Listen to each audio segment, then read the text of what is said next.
Explore modernity via art. Floating Worlds is the theme of this year's Biennale of Contemporary Art in Lyon. This is the second of 3 of France's most important art events examining the concept of modernity. The guest curator is the art historian Emma Lavigne, who is also the director of the Centre Pompidou in the northeastern city of Metz. All the artists brought together for this Biennale push the borders of the definition of what is a work of art.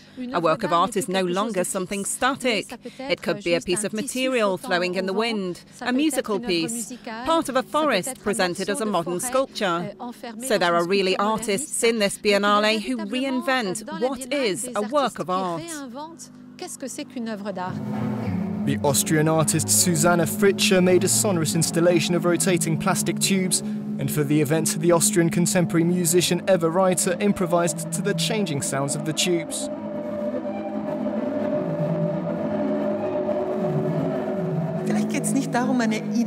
Maybe it's not about expressing an idea, it's more about creating something in a room that you can't hear to begin with. And when you start to hear the sound, it changes your perception of the room. 1968, The Fire of Ideas is the title of Marcelo Brodsky's Biennale contribution. The Argentinian who mixes photography and painting wants to focus on the 1968 protests which started a worldwide escalation of social and political conflict.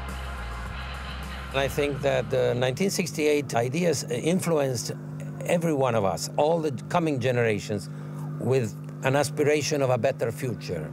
At that time, we thought that the future would be much better, something that we today are not sure that will happen.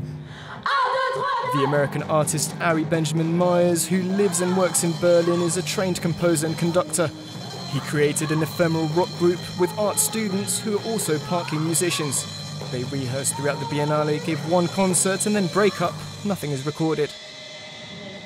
It's playing with reality and fake, because on one hand, they are really playing, it's a real band, but on the other hand, it's also a fake band.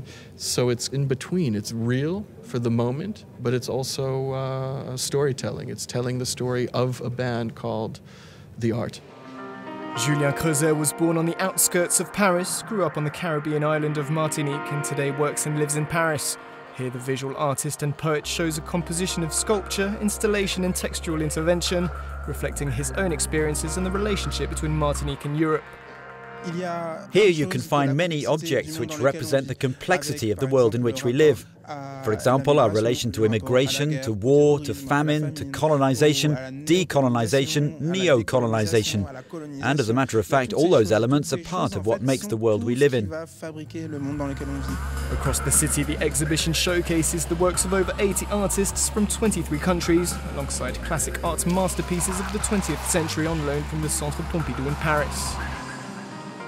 Internet and social media have drastically changed everyday life. Up until January, you can see in this Biennale how international artists interpret and comment on our modern world. Wolfgang Spindler aus Lyon für Euronews.